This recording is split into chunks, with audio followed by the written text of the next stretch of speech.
네, 인생 질문이라고 하는 제목으로 함께 하나님의 말씀의 은혜를 나누어 보려고 합니다.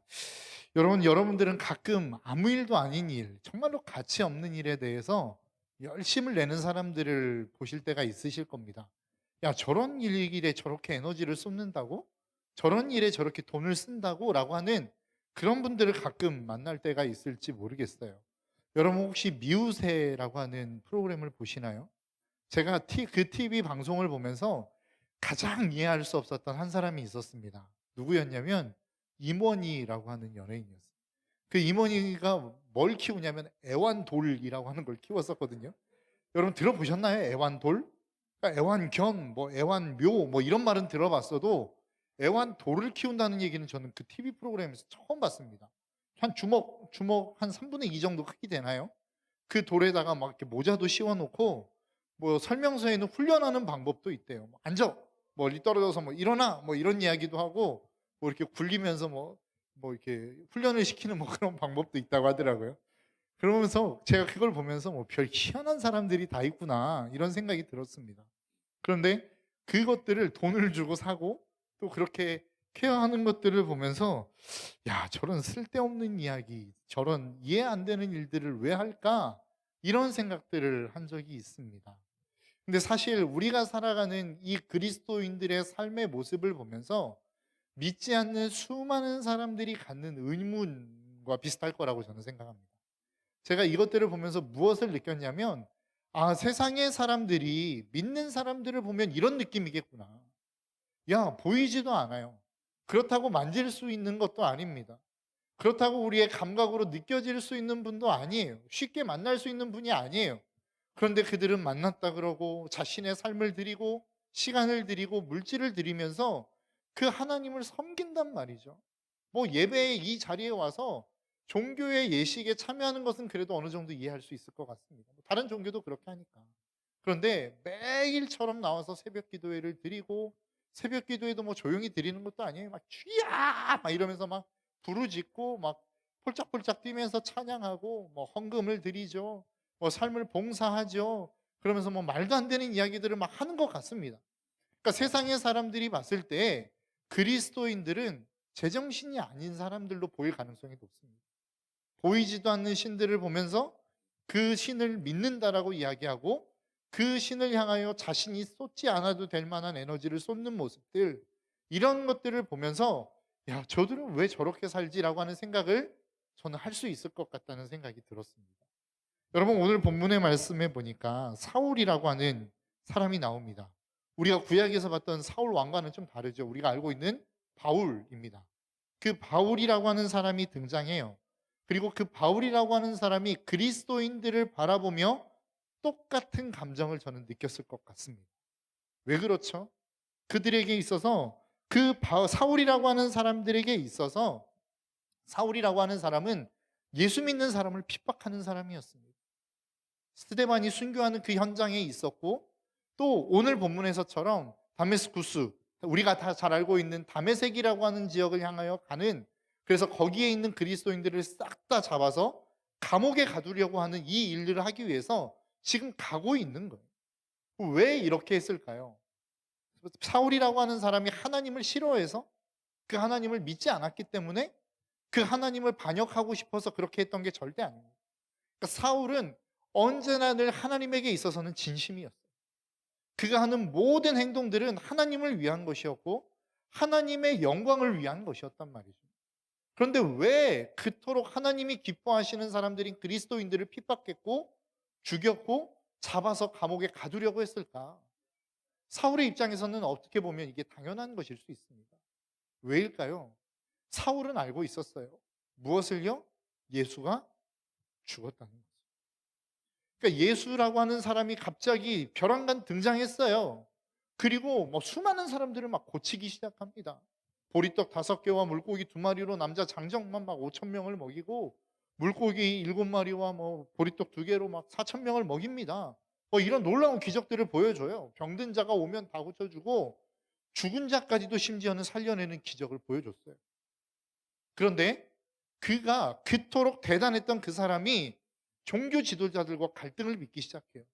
그러더니 어느 날 십자가에 달려 죽어버렸습니다. 이거는 역사적인 사건이었어요.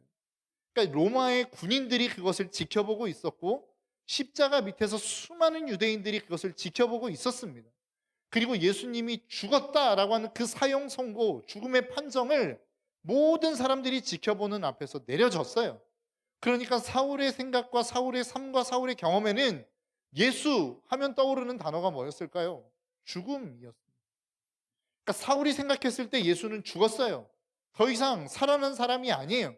그런데 우리가 마태복음에서 보는 것처럼 일부 대제사장들이 그 무덤을 지키는 사람들에게 돈을 주면서 제자들이 그 시체를 훔쳐갔다. 그러니까 사울이라고 하는 사람도 그 생각을 가지고 있었던 거예요. 야, 이 예수님이라고 하는 제자라고 하는 사람들이 예수님의 시체를 훔쳐다가 예수님 부활했다라고 이야기하면서 많은 사람들을 지금 혼돈하게 만드는 거야 라고 하는 생각이 사울에게는 있었다. 그리고 이것이 사울의 입장에서 봤을 때는 신성모독이었습니다.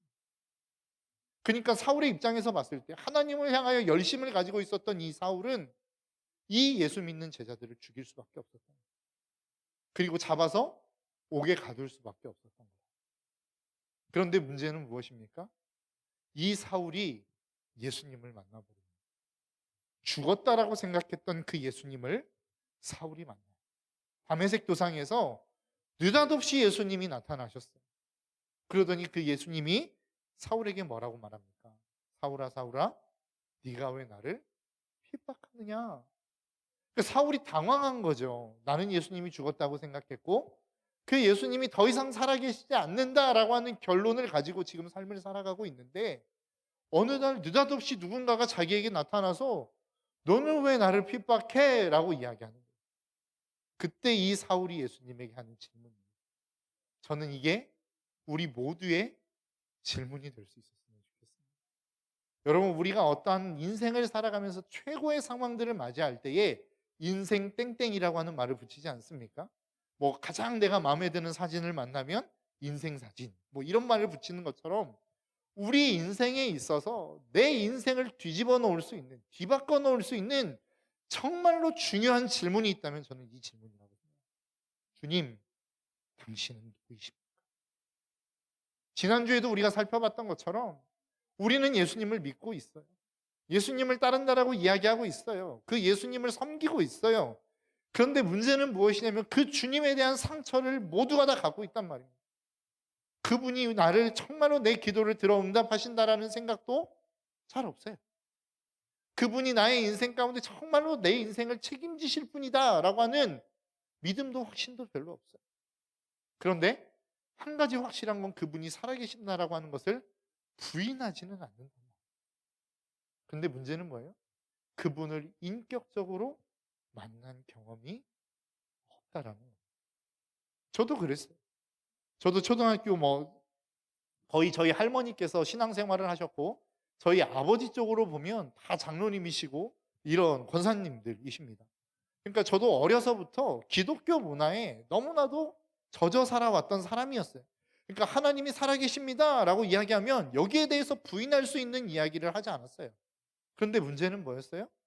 하나님을 인격적으로 만나본 경험이 없었어요. 그러니까 그분이 살아있다는 것을 알고 그분이 내 인생 가운데 내 인생을 책임지시고 나를 위해서 십자가에 달려 죽으셨다는 것은 알고 있는데 그 사실이 내 인생 가운데 그 어떠한 영향도 끼치지 못하는 거예요. 그 생각이, 그 지식이, 그 말씀이 내 인생에 있어서 어떠한 것을 결정하는 데 있어서 그 하나님의 말씀이 내 삶에 그 어떤 영향력도 행사하지 못하더라는 거예요. 사울이 그랬어요. 사울은 종교 지도자였습니다. 스데반을 죽이는 데 있어서 앞장서서 재판을 주관했던 사람이었어요. 그리고 대제사장들에게 권한을 받아서 다메섹이라고 하는 지역에 있는 예수 믿는 사람들을 모조리 잡아다 옥에 가두려고 하는 이 일들을 꾸미고 있었던 사람이 사울이었다는 거예요. 예수님을 몰랐어요? 하나님을 몰랐어요? 아니요. 하나님을 알고 있었다고요. 그런데 그분이 하는 모든 일들에 대해서 그분이 기뻐하시지 않는 일에 대해 엄청난 열정을 내고 있더라라고 하는 거예요. 그런데 그 사울이 예수님을 만나자마자 던진 첫 번째 질문이 뭐였어요? 주님, 당신은 누구십니까? 우리도 마찬가지 아니겠습니까? 하나님은 내 기도에 응답하지 않아. 나는 이렇게 힘든데 그 하나님은 나를 돌보지 않아 라고 하는 그 상처와 아픔들이 우리 가운데 있지 않습니까? 그런데 어느 순간 하나님이 여러분들의 인생 가운데 찾아오실 거란 말이죠. 여러분들을 만나 주실 거란 말이에요. 그러면 우리가 반드시 던지는 질문이 있어요. 그게 뭐냐면, 주님, 당신은 도대체 누굽니까? 나는 지금까지 그 하나님이 나를 만나 주시지 않는다고 생각했는데, 그 하나님이 나를 찾아오시지 않는다고 생각했는데, 그 하나님이 내 기도에 응답하시지 않는다고 생각했는데, 나를 찾아오셔서 이토록 내 마음을 녹여내리시는 그 당신은 누구십니까? 라고 하는 질문이 우리의 인생 가운데 있어야 된다고요. 이 질문을 통과하고 이 질문을 경험해 본 사람만이 진짜 신앙생활이 뭔지. 여러분들의 인생 속에 이 질문이 있으십니까? 여러분들의 삶에 이 인생의 질문이 있으십니까? 하나님이 찾아오신 그 경험이 있는 사람만이 이 질문을 할 수 있어요. 야, 내가 너의 기도에 응답하지 않는다고? 내가 너의 인생의 미래를 책임지지 않는다라고? 야, 왜 너는 나를 믿지 않아? 하나님이 우리의 인생 가운데 그렇게 찾아오실 때에 우리가 던질 수 있는 유일한 질문입니다. 주님, 당신은 누구십니까? 우리 이 자리에서 함께 예배하는 우리 모든 청년들의 마음 가운데 이 질문이 있으시기를 주님의 이름으로 축복합니다. 여러분, 한번 생각해 보십시오. 사울이 지금 다메섹을 향하여 가고 있어요. 누구를 잡으려고? 예수 믿는 사람을 잡으려고. 그런데 여러분, 그 TV나 뉴스 같은 것들을 통해서 보면 경찰이 범죄자를 잡으러 갈 때 어떻게 합니까? 야, 내가 오늘 몇 날 몇 시 몇 시에 어디에서 너희들을 잡으려고 내가 갈 거야. 꼭 기다리고 있어. 뭐 이렇게 갑니까? 경찰이? 아니죠. 비밀리에 가죠. 그 어떠한 범죄자를 잡으려면 그 어느 누구에게도 알리지 않고 가는 겁니다. 마치 우리 봄소풍처럼. 우리가 봄소풍을 갈 때 재미를 위해서 어디로 가나요? 뭐 온갖 핍박과 아픔과 비난의 화살이 다가올 때에 몰라요. 비밀입니다. 이렇게 지켜냈던 것처럼 사실 예수님을 믿는 사람들을 잡으러 가는 사울의 반응이 그랬다고요. 사울의 상황이 그랬다고요. 그냥 그 사내들인 공회원 몇 명들, 정말로 일부 리더들 몇 명들하고 그 사람들을 잡으러 가는 몇 사람들만 그 예수 믿는 사람들을 잡으러 간다는 사실을 알고 있어요. 그런데 그 아무도 모르게 찾아가는 그 다메섹 도상에서 지금 누가 그 사울을 찾아왔습니까? 예수님이 사울을 찾아왔어요. 여러분, 우리의 인생 속에서 우리가 우리의 삶을 살아갈 때에 우리는 누군가가 보지 않아서 모른다라고 생각하는 경우가 참 많습니다. 야, 보는 사람도 없는데 뭐. 야, 우리를 지금 누가 본다고. 야, 내가 지금 이 잠깐 거짓말하는 거 누가 알겠어? 내가 잠깐 일탈하는 이 행위 누가 알겠어? 라고 생각할 수 있을지 모르겠어요. 누가 보고 있습니까? 주님이 보고 계십니다. 여러분, 이 사실을 꼭 기억하셔야 돼요. 여러분, 우리가 살아가고 있는 그 모든 삶의 상황들, 야, 이 사람만 눈 감아주면 됐지 뭐. 이 사람만 입 다물고 있으면 아무도 몰라. 야, 이것은 정말로 아무도 모르게 진행하는 부분들이기 때문에 그것은 어느 누구도 알 수 없어. 두세미도 간증하지 않았습니까? 내가 욕하고 다니고 뭐 그랬지만 아무도 몰랐어요. 네. 그런 것처럼 우리는 그렇게 사람들을 속일 수 있습니다. 그런데 문제는 뭐예요? 주님은 다 알고 있어요. 내가 거짓말하는 것, 내가 잘못하고 있는 것, 내가 이 땅 가운데서 하지 말아야 될 행위임에도 불구하고 보는 사람이 없기 때문에 행하는 그 모든 행동을 주님은 보고 있단 말이에요. 사울이라고 하는 사람이 그것을 주님을 만난 이후에 알게 되었어요. 그래서 뭐라고 고백합니까? 야, 주님이 보고 계시기 때문에 나는 함부로 살 수 없어. 사실 이게 그리스도인의 삶입니다. 위대한 인생의 질문, 주님, 당신은 누구이십니까? 라고 하는 이 질문을 통과하고 이 질문을 거친 사람만이 또다시 이야기할 수 있는 그 이야기, 주님이 보십니다. 주님이 나의 인생을 보고 계시기에 나는 이 인생을 함부로 살 수 없습니다 라고 고백하는 그 고백이 저와 여러분 가운데 있었으면 좋겠어요. 여러분, 사실 이게 죄악에 관한 것만 그럴까요? 여러분들이 행하는 모든 선에 관한 것들도 그렇습니다. 야, 봐주는 사람도 없는데, 내가 이렇게 착하게 산다고, 내가 이렇게 힘쓴다고, 내가 이렇게 주의를 위해서 애쓴다고 누가 알아줘? 알아줍니다. 누가요? 주님이. 그래서 우리는 모든 삶을 사람 앞에서 살아가는 사람들이 아니라 죽게 하듯 행하며 살아가는 사람들입니다. 여러분들의 삶을 살아가는 데 있어서, 야, 내가 이토록 힘쓰고 애쓰는데, 내가 이토록 에너지를 쏟고 있는데, 내가 이토록 열심을 내고 있는데 왜 사람들이 나를 안 알아주지? 혹시 이런 질문을 가지고 여러분 애쓰며 살아가시는 분들 계십니까? 낙심하지 마십시오. 주님을 보고 계십니다. 주님이 여러분들의 그 모든 것들을 다 알고 계십니다. 그래서 사도 바울이 그 마지막에 말년에 뭐라고 고백합니까?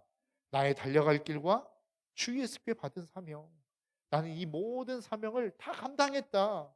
그러니까 이제 후로는 나를 위하여 하나님이 의의 면류관을 예비해 주실 것이다. 이게 사도 바울의 고백이었습니다. 이 고백은 어디에서부터 시작한 거예요? 인생의 질문. 주님, 당신은 누구이십니까? 제가 앞에서도 처음에 언급했던 것처럼 세상의 사람들은 그리스도인들을 향하여 수많은 질문들을 가지고 있을 겁니다. 야, 너희들은 왜 그렇게 살아?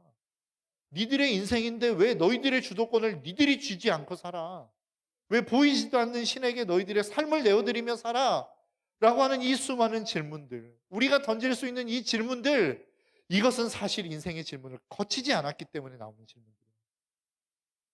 여러분, 예수님을 인격적으로 만나보십시오. 이 모든 질문들이 사라집니다. 야, 서로 사랑한다는데 왜 동성애가 뭐가 문제야? 니들의 인생인데 왜 니들 마음대로 쓰는 게 뭐가 문제야? 라고 하는 질문들을 우리는 할 수 있다. 그 전능하신 하나님 앞에, 이 땅을 창조하신 그 창조주 앞에 우리가 그 어떠한 질문들, 내가 원하는 질문들을 과연 할 수 있을까요? 없어요. 그분을 만나면 그분 앞에 하나님, 내 인생인데 왜 내 맘대로 못 사나요? 라고 하는 질문들을 할 수 있을까요? 없다고요. 왜요? 그 하나님을 만나는 순간 내 삶은 내게 아니라는 것을 우리는 인식할 수 있기 때문에. 여러분, 우리 모든 청년들이 그런 청년들이 될 수 있었으면 좋겠어요. 하나님을 예배하고 찬양하는 것, 그래서 우리의 삶에 또 다른 에너지와 기쁨을 얻는 것 너무 중요합니다. 그런데 거기에서 끝나버리면 우리의 인생의 근본적인 해결은 없어요. 왜요? 또 다른 문제가 계속 올 거거든요. 그 찬양의 자리를 떠나면 또 고통의 문제가 여러분들을 찾아올 거거든요. 이 예배의 자리를 떠나면 여러분들의 믿음을 도전하는 수많은 도전들이 여러분들을 기다리고 있을 거거든요.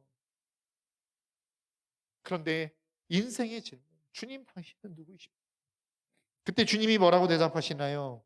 그래서 그가 주님 누구이십니까? 라고 하는 그 물음 앞에 주님이 오늘 본문 5절입니다. 나는 내가 핍박하는 예수다. 이 본문은 원래 본문의 원어로 따지면 어떤 내용이냐면, 모세가 출애굽기에서 예수님 하나님에게 질문하죠. 가시떨기 나무에 타고 있는 불꽃 가운데 하나님을 만나는 그 모세가 예수님의 하나님에게 질문합니다. 당신은 도대체 누구이십니까? 라고 하는 그 질문에 뭐라고 대답하시죠? 그 하나님이 나는 스스로 있는 자. 그 대답이에요. 나는 스스로 있는 예수다. 나는 네가 핍박하는 그 스스로 있는 예수다. 예수를 한 번도 하나님으로 생각해 보지 않았어요. 예수님을 한 번도 하나님의 존재로 느껴보지 않았어요. 그런데 당신은 누구이십니까? 라고 던지는 이 질문 앞에 주님이 사도 바울에게 무엇이라 대답하냐면, 나는 스스로 있는 예수, 스스로 있는 하나님이다 라고 대답하고 있는 거예요. 이 하나님을 만난 자들, 이 하나님을 경험한 자들, 인생의 질문을 통하여 이 하나님이 하나님 되심을 경험하는 자들, 그런 사람이 위대한 삶을 살 수 있습니다. 진정 그리스도인다운 삶을 살아갈 수 있습니다. 여러분들이 그 주님을 만나시기를 주님의 이름으로 축복합니다. 하나님의 나라가 임하면 기적이 임한다고 일하지 않습니까? 그 기적 가운데 가장 큰 기적이 무엇일까요? 죽은 자가 살아나는 것, 병든 자가 일어나는 것, 그것보다 더 큰 기적이 있습니다. 예수가 하나님으로 믿어지는 겁니다. 그 예수 앞에 내 삶이 아무것도 아니라고 느껴지는 겁니다.